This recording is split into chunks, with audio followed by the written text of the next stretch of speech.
Welcome to Bethlehem Bible Talks. Sapaan firman Tuhan dari hamba-hamba Tuhan GMI Bethlehem. Kiranya firman Tuhan hari ini dapat memberkati kita semua. Shalom jemaat yang dikasihi oleh Tuhan, kita masih terus membahas kitab Mazmur dan hari ini kita sampai ke Mazmur 24 dan saya beri tema jujur dan tulus. Jika Anda melihat lowongan kerja yang muncul biasanya syarat-syarat yang paling umum itu ada 3, yaitu jenjang pendidikan, pengalaman, dan batas usia. Ditambah lagi sanggup bekerja sama secara tim dan bersedia ditempatkan dimanapun sesuai dengan kebutuhan perusahaan. Kadangkala juga diminta kemampuan lain seperti bisa menggunakan komputer dan juga bahasa. Seandainya saya membuka lowongan kerja, maka saya akan jadikan syarat utama bukan itu semua, melainkan jujur dan tulus. Mengapa? Karena kedua kualitas ini sekarang merupakan barang langka di dunia. Hari-hari ini kita melihat korupsi dan penipuan terjadi di setiap lini pekerjaan, mulai dari atas sampai ke bawah. Orang pun tidak lagi tulus dalam mengerjakan sesuatu.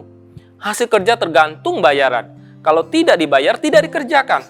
Pendeknya semuanya tergantung uang. Selain langka, tulus dan jujur ini merupakan kualitas yang bagi saya tidak bisa dibeli dengan uang. Jujur dan tulus bukan saja syarat yang penting dalam karir dan pekerjaan, tetapi juga syarat untuk menghampiri hadirat Tuhan. Siapakah yang boleh naik ke atas gunung Tuhan? Siapakah yang boleh berdiri di tempatnya yang kudus? Pemazmur menjawab, orang yang bersih tangannya dan murni hatinya, yang tidak menyerahkan dirinya kepada penipuan dan yang tidak bersumpah palsu. Jadi, bukan sembarang orang. Orang yang bersih tangannya atau jujur dan murni hatinya atau tulus, yang tidak tergoda pada kecurangan, itulah orang yang berkenan di hadapan Tuhan. Bersih tangannya berarti menjauhi bentuk-bentuk penipuan dan kecurangan, serta tidak gampang tergoda oleh keuntungan-keuntungan lewat jalan yang salah. Murni hati artinya hati tidak terjemah oleh berbagai motif-motif tersembunyi dalam melakukan sesuatu. Tidak pamrih, tidak ada politik kepentingan dalam perbuatan. Bersih hatinya. Kepada mereka-mereka yang seperti ini layak di hadirat Tuhan dan akan diganjar dengan berkat Tuhan. Dunia memang semakin lama semakin buruk, tetapi kita orang percaya tidak boleh ikut-ikutan seperti itu. Dunia semakin kekurangan orang-orang yang tulus dan jujur. Dan sebagai orang percaya, marilah kita tampil berbeda dengan ketulusan dan kejujuran kita. Apapun alasan dan risikonya, belajarlah untuk senantiasa mempercayai Tuhan, mengasihi dan hidup sesuai dengan kehendak-Nya. Jadi kita hidup dengan tangan yang bersih dan hati yang murni, maka kita akan menerima berkat dari Tuhan dan keadilan dari Allah yang menyelamatkan kita. Ingatlah bahwa Tuhan sanggup memberkati saudara berlimpah-limpah tanpa saudara harus menipu dan melakukan kejahatan untuk mencapai kesuksesan itu.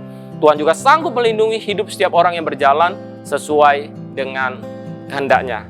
Mari kita berdoa. Bapa di dalam kerajaan sorga, jadikan hidup kami jujur dan tulus di hadapan Tuhan. Karena kami tahu karakter inilah yang membuat kami boleh layak di hadirat Tuhan.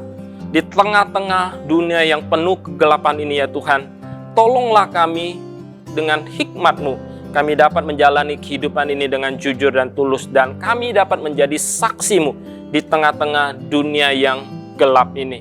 Berkati setiap kami, karena kami yakin dan percaya dengan hidup jujur dan tulus, maka Tuhan akan memberkati kehidupan kami. Berkati sepanjang hari ini dalam segala pergumulan hidup kami, tetap setia, jujur dan tulus di hadapan Tuhan. Di dalam nama Tuhan Yesus, kami berdoa dan mengucap syukur. Amin. Tuhan memberkati. Demikianlah Bible Talks hari ini. Tuhan Yesus memberkati.